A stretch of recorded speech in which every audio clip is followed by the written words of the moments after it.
ഒരു ഗ്രാമപഞ്ചായത്ത് മെമ്പർ പോലും അല്ലാത്ത നമ്മൾ ക്ഷണിച്ചാൽ സാറ് ഇവിടെ വരുന്ന തീരെ പ്രതീക്ഷിച്ചതല്ല. ഈ വരവിനും ചെയ്ത സേവനങ്ങൾക്കൊക്കെ നന്ദി. കുഞ്ഞലവിയെ ഒന്ന് അറസ്റ്റ് ചെയ്ത് മുഖം രക്ഷിക്കാൻ അവസരം കൊടുക്കാതെ താൻ എന്നീ കാട്ടിക്കൂട്ടിയ ഷോ ഓഫ് ഒക്കെ എന്തിനു വേണ്ടിയായിരുന്നു? ആർക്കു വേണ്ടിയായിരുന്നു? എനിക്ക് ശമ്പളം തരുന്ന പൊതുജനം എന്ന കഴുതയ്ക്ക് വേണ്ടി. നിരാഹാരത്തിന്റെ പേരും പറഞ്ഞു ഉണ്ടു ഉറങ്ങിയും ചുമ്മാ പെരുവഴി കിടക്കുന്നതാ ഇവനെ പോലുള്ള തീറ്റിപ്പണ്ടാരങ്ങളെ പിടിച്ച് ഗ്ലൂക്കോസ് കയറ്റലും കൊട്ടാരം വക സദ്യ ഊട്ടലും അല്ല എന്റെ പണി. എന്റെ വഴി മുടക്കിയ ചിലപ്പോതാ ഇത് കൂടുതൽ വാങ്ങിക്കൂട്ടിന്ന് വരും. ഇയാളോട് ഇനി വേദം തോന്നിയിട്ട് കാര്യമില്ല താഹിറുപ്പ, പറഞ്ഞു വിടി. വിളിച്ചു വരുത്താൻ കണ്ടൊരു ഇസ്ലാം. താൻ എന്ത് ഇസ്ലാമാണോ? വർഗസ്നേഹമില്ലാത്ത ഹറാം പറഞ്ഞ ബ്ലഡി മുസ്ലിം. അതേടോ, I am a bloody Muslim, Indian Muslim, Hindu Muslim, തലമുറകൾക്ക് മുമ്പ് മനസ്സും മതവും പരിവർത്തനം ചെയ്ത ഹിന്ദുസ്ഥാൻ മുസ്ലിം. ആരാന്റെ നെഞ്ചത്ത് ബോംബ് പൊട്ടിച്ച് വർഗസ്നേഹം കാണിക്കാൻ കഴിയാത്ത, എല്ലാ മനുഷ്യരെയും മനുഷ്യരായി കാണാൻ കഴിയുന്ന മനസാക്ഷിയുള്ള യഥാർത്ഥ മുസൽമാൻ. കുഞ്ഞലവി യൗത്തേക്ക് പോ.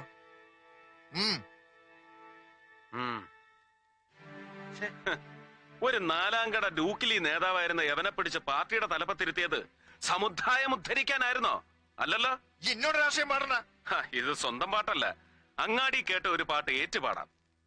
അരമന രഹസ്യമാണെങ്കിൽ അങ്ങ് ക്ഷമിച്ചേക്കണം. ഈ കുഞ്ഞലവി കാട്ടിക്കൂട്ടുന്ന പെറ്റി കേസുകളുടെ എല്ലാം പേരിൽ താഹിർ ഭരണപക്ഷത്തും പ്രതിപക്ഷത്തും അല്ലാതെ കിടന്ന് ഞെളിവിരി കൊണ്ട് നാറുന്നത് രാഷ്ട്രീയമല്ലെന്നാണ് പാട്ടിന്റെ പല്ലവി. പണ്ട് താഹിറിന്റെ വീടർക്ക് ചിക്കൻ ബോക്സ് വന്നെന്നോ അവരെ വേപ്പലയും വരട്ടുമഞ്ഞളും തേച്ച് ചൊറിയാൻ നിന്ന് തെക്കങ്ങാണ്ടുള്ള ഒരു ഉമ്മാച്ചി പെണ്ണിന് സാഹിബ് കൊടുത്ത കനത്ത പാരിതോഷികമാണ് ഈ കുഞ്ഞലവി എന്നാണ് അങ്ങാടിപ്പാട്ടിന്റെ ബാക്കി. ചരണം വന്ന വഴിക്കാൻ എന്നെ മടക്കി വയ്ക്കാൻ എനിക്ക് കഴിയും. ഇല്ല, കഴിഞ്ഞൊന്നും വരില്ല സാഹിബേ. അത്രയ്ക്ക് കോമാളിയല്ല നമ്മുടെ മുഖ്യൻ. അമിതാവേശം കാട്ടി പൊളിറ്റിക്സിൽ ക്ലീൻ ഇമേജും സത്യസന്ധതയും ഉണ്ടെന്ന് അവകാശപ്പെടുന്ന താങ്കൾ ഇനിയും അങ്ങേരുടെ മുമ്പിൽ തരം താഴരുത്. ഒരു പൊടിക്ക് ജാതി സ്പിരിറ്റ് എനിക്കുണ്ടെന്ന് കൂട്ടിക്കോ. അല്ല, പല ജാതി ഇസ്ലാമുകളെ കണ്ടിട്ടുണ്ട്. ഇതെന്ത് ഇസ്ലാമാണ് റബ്ബേ?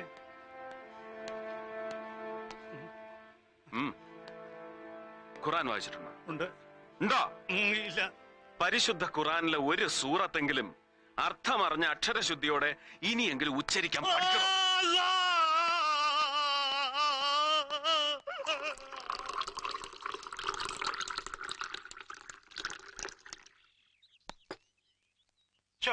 സാർ ഇത്ര നേരമായിട്ടും ആ മേട് മറന്നില്ല. ചുമ്മാ പോവാൻ പറയുന്നേ. ചൂടാറുന്നതിന് മുമ്പ് ഇതങ്ങോട്ട് കുടിച്ചേച്ചേ ഒന്ന് ഉഷാറായിക്ക്. എന്നാലും സാർ ഇത്രയും അങ്ങോട്ടൊരു പാവമായിപ്പോയല്ലോ എന്റെ സാറ്. രാവിലെ വന്ന വരവിന് എനിക്കിട്ടെന്ന് മേക്കെട്ട് കയറിയപ്പോ ഞാൻ വിചാരിച്ചു സാർ ഏതാണ്ട് വലിയ. ഞാൻ ഈ പറഞ്ഞു വരുന്ന എന്നാന്ന് വെച്ചാ, നമുക്ക് ഈ കാക്കിയും തൊപ്പിയും ഇട്ട് നല്ല കാലത്തോളം ഭൂമിയിൽ ഇരിക്കണേല് താഹിറേയും പിണക്കാനും ഒക്കെ ഇല്ല, ഷെട്ടിയും തൊടാനൊക്കെ ഇല്ല. പാമ്പിനെയും കീരിയെയും കൂടെ ഒറ്റ കൂട്ടിലിട്ട് വളർത്തുന്ന പോലെ ഒരു ടെക്നിക്കാ സാറേ അത്. വലിയ പാടൊന്നും ഇല്ലെന്നേ. നമ്മൾ ചുമ്മാ വഴവഴാന്നങ്ങ് നിന്നുകൊടുത്തേച്ചാ മതി. For you sir. ആരാ? ഏതോ ഒരു സ്ത്രീ. പീസായിരിക്കും, നല്ല കിളിമൊഴി. അല്ല, അതെ, വന്ന് കേറിയ ദിവസം തന്നെ ആകെ ചളകുളമായതുകൊണ്ട് മൂപ്പരങ്ങ് ചമ്പി നിൽക്കുക. ഞാൻ പിന്നെ ഓരോന്ന് പറഞ്ഞു പറഞ്ഞു പൊക്കിക്കൊണ്ടുവരുവാ. ആളൊരു തൊട്ടാവാടിയാ അല്ലയോ?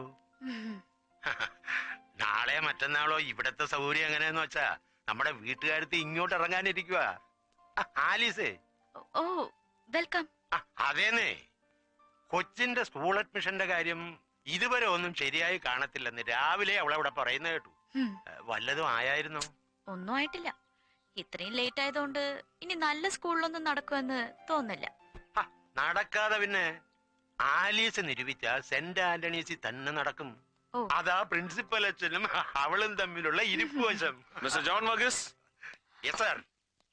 Get ready for an operation. Sir.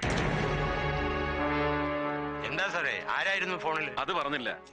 5000 case വിസ്കിയുമായി ഷെട്ടിയുടെ ലോറികൾ വരുന്നു, വിതൗട്ട് എക്സൈസ് ഡ്യൂട്ടി. ഓ, അത്രേ ഉള്ളോ?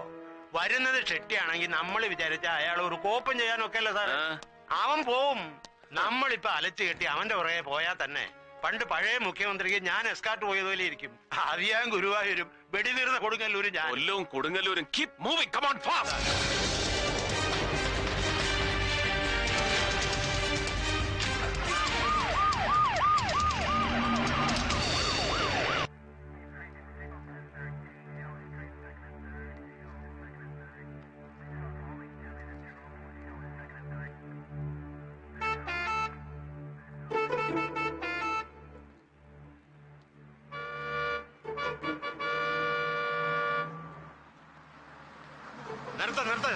നിർത്തടാ, നിർത്ത്.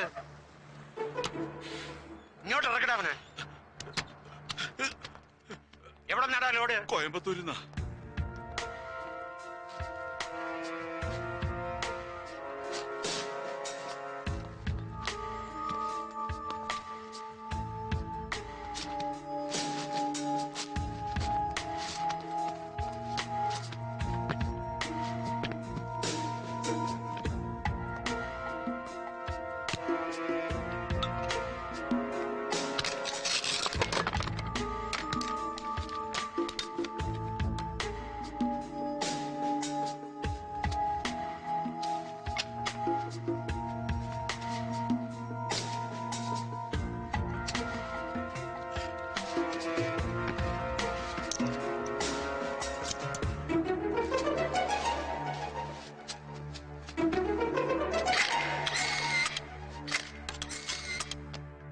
റഹീം ഹാജിയുടെ കൊലക്കേസ് അന്വേഷിക്കാൻ വന്ന നിങ്ങൾ പരാതിക്കാരനായി പെരുവഴി കിടന്ന കുഞ്ഞലവയുടെ കൈ തല്ലിയൊടിച്ചു.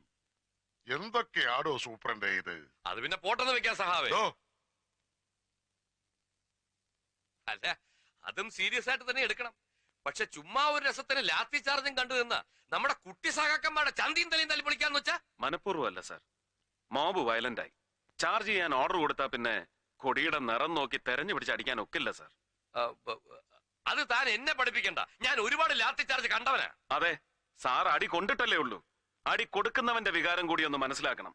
കല്ലും കത്തിയും വടിവാളുമായി നിൽക്കുന്ന ആയിരങ്ങളുടെ ജനക്കൂട്ടത്തെ 5 ലാത്തി കൊണ്ട് നേരിടുന്ന പോലീസുകാരനെടുക്കുന്ന ലൈഫ് റിസ്ക് കുറഞ്ഞ പക്ഷം ഒരു ഹോം മിനിസ്റ്ററെങ്കിലും ഒന്ന് മനസ്സിലാക്കിയിരിക്കുന്നത് നല്ലതാ. ഒലക്കേടെ മൂട്. എങ്ങാണ്ടെന്നൊരു ഫോൺ വന്നെന്ന് പറഞ്ഞ് അന്ന് രാത്രി എന്നെ കാടിളക്കി കൊടയം കുരിശും എടുത്ത് ഓടിയിരിക്കുന്നു ഷെട്ടിയെ പിടിക്കാൻ. എന്നിട്ട് എന്തായി? എന്താണോ ഇത്? പൂരപ്പറമ്പിലെ കുടമാറ്റോ?